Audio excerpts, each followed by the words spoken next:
Hi everyone, this is Ellen from Running Slant. I am here inside of my Substack editor because I want to show you three GIFs that all relate to the movement of the shoulder joint or the shoulder at the shoulder joint. In my video, Start Where You Are, I talked about a debate about whether or not when you raise your arms overhead, should you have your scapula down, rotated down and retracted in, so you have a packed, what they call a packed shoulder, or should you let your shoulder blades raise up when your arms raise up? And that there's a debate about this. Some people say you should have your shoulders packed because that's the safest position for the shoulder. Other people say that when you keep your shoulders packed and raise your arms up, that causes shoulder impingement. Well, it just so happens that I, yesterday or the day before, I can't remember, I saw a video in my feed of Jeff Cavaliere being interviewed by Andrew Huberman. And I really like Jeff Cavaliere's work. He's a physical therapist, and he has a YouTube channel called Athlean X and a whole business called Athlean X.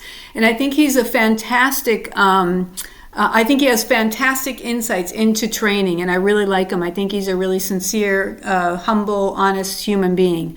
So they were having a long conversation about all things training, and there was a part on the shoulder joint. And interestingly, one of the things that Jeff said was that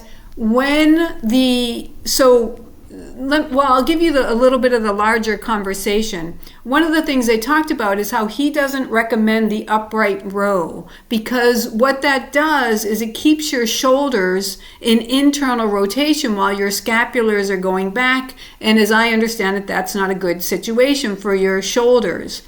So he actually recommends something called a face pull, which is a modification of the row, which actually ends up working all the same muscles, but has your shoulders in external rotation while you're doing that movement. And I'll see if I can find a video of him demonstrating that and talking about it. But I actually didn't fully understand why he recommended that exercise, and I also didn't fully understand that he didn't recommend the upright row. I haven't probably seen enough of his videos to make the connections. But anyway, then they went on and talked more about the shoulder joint, and one of the things he said is that because we are all, we spend most of our days sitting, and so our shoulders are hunched in internal rotation. That means that our external rotators of our shoulder joint are weak. And so a lot of us have issues because of that. But one really, really interesting thing that he said is when the external rotators are weak, when we raise our arms, our shoulder, like the shoulder part will, like the ball of the ball and socket, that will tend to migrate upwards in the shoulder joint. And so it's supposed to stay in the middle of the shoulder joint. So you want to strengthen the external rotator so that they can do their job. And I think the idea here is that you just want all of your the muscles relating to the shoulder to be in balance so that they can work together to keep the shoulder stabilized in the middle of the joint. Well, I don't know 100% if this is the answer, but it makes sense to me that if the people who are arguing that you should raise let your scapula rise up when you're raising your arms so that you don't get impingement, it's possible that what they're reacting to or responding to or trying to make or that they're understanding, but maybe not fully understanding, is that the shoulder, the ball part of the shoulder rises up migrates up in the socket as you raise your arms. But it may be that they're not understanding that the issue there is weak external rotators. So I'm thinking that the right answer to the question of should you keep your shoulders packed when you raise your arms, or should you let your scapula rise up? So in other words, should you keep your scapula down and back when you raise your arms, or should you let your scapula rise up when you raise your arms? Maybe comes down to the state of your external rotators. And if your external rotators are weak, it seems to me that the answer would be make sure you address those and hold off on any upward, putting any load on upward rotation of your arms until you get your shoulder joint back in, all the muscles around it back in balance. So like I said, I don't have the answer for certain, but that, based on just putting different pieces together, that's what I think is the answer. But again, I can't give you advice. I can't tell you that this is true. What I can do is give you resources and point you to where I was hearing people talk. And then you can talk to the people you know too who are experts in these fields and find out from them. But this is what I'm thinking about right now, that it's really about making sure that, so in our case, because of our modern world, we tend to be internally rotator muscle dominant because we're just always internally rotating our arms. And so we need to work on, make sure that we're really maintaining the external rotators. And, in another situation, something else might be the issue. So anyway, I think I might have my answer to that question. So this is showing the supraspinatus abducting the shoulder at the shoulder joint, or abducting the arm at the shoulder joint. So that's what this is. That's that rotator cuff muscle. And then if we go up here, I really love this image. This is the infraspinatus on top and the teres minor on the bottom. And these externally rotate the shoulder. And I have to say, this is one of the reasons I find I really struggle with anatomy and physiology. And one of the reasons is because this image, I'm 100% certain it's accurate. I'm not saying anything about the image, but when I look at this, it seems like, wouldn't this be internal rotation? Because it seems like it would be pulling the shoulder in towards this muscle. But the infraspinatus and the teres minor are external rotators of the cuff. So this is external rotation. By the way, all of these images are by Young Lei Moon.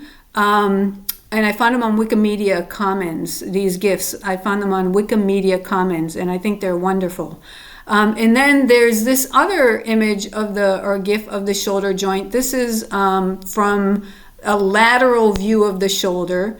This is the subscapularis. This is an internal rotator of the shoulder joint. It's one of the rotator cuffs. And then once again, we have the infraspinatus here, and then the teres minor here. And these are the external rotators. And again, to my mind, this isn't making sense. This seems opposite, but it's just me not understanding how it works. And as soon as somebody explains it, I will get it.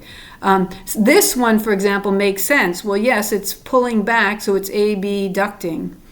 But anyway, I just wanted to pass that on because I think it's super interesting, and maybe that can spur you on to do your own investigations and see what answers you come up to. And feel free, by all means, share in the comments anything that you already know and have to add to the puzzle, or that you learn.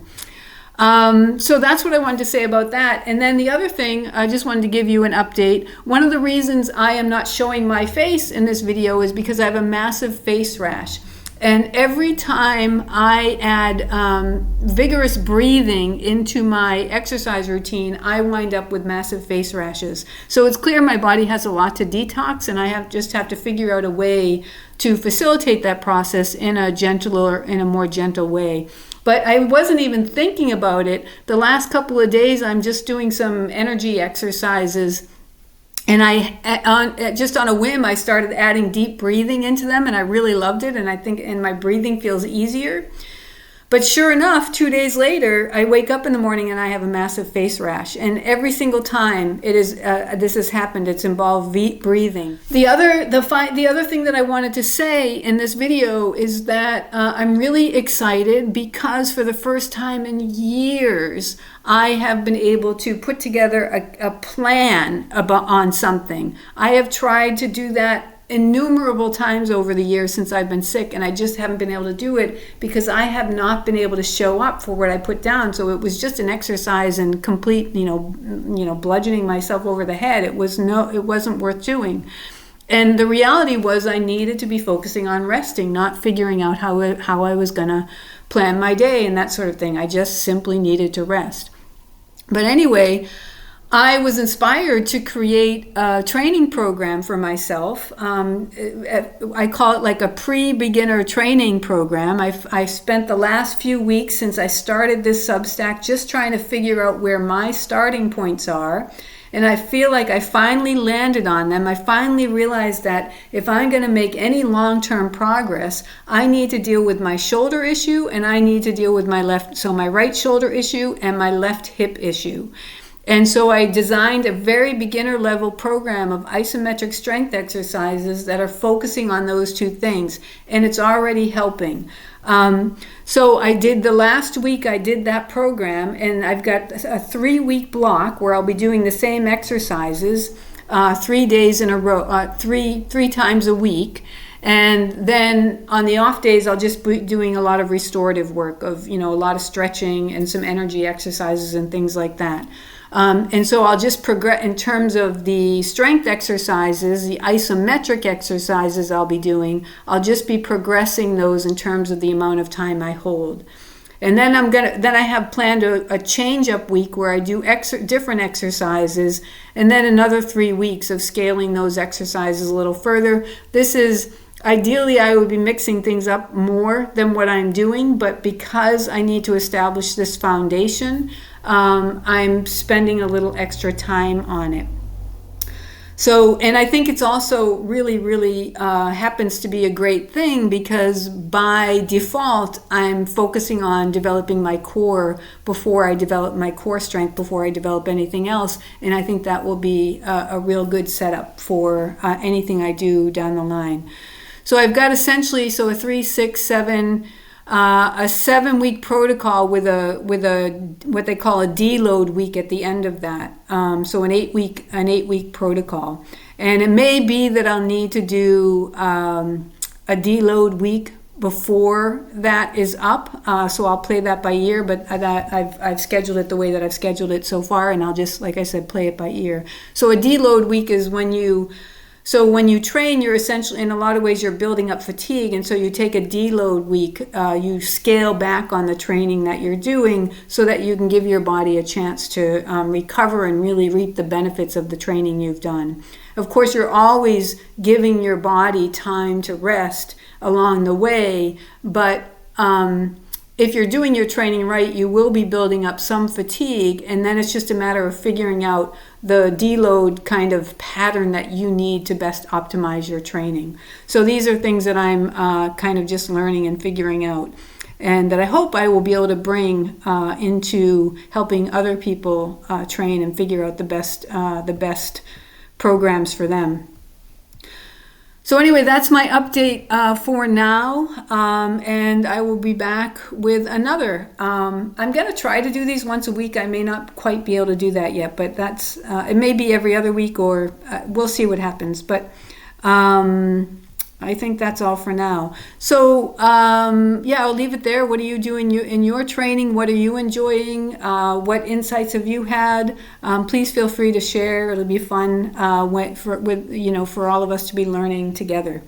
Okay, that's all. Thanks so much. Take care. Bye.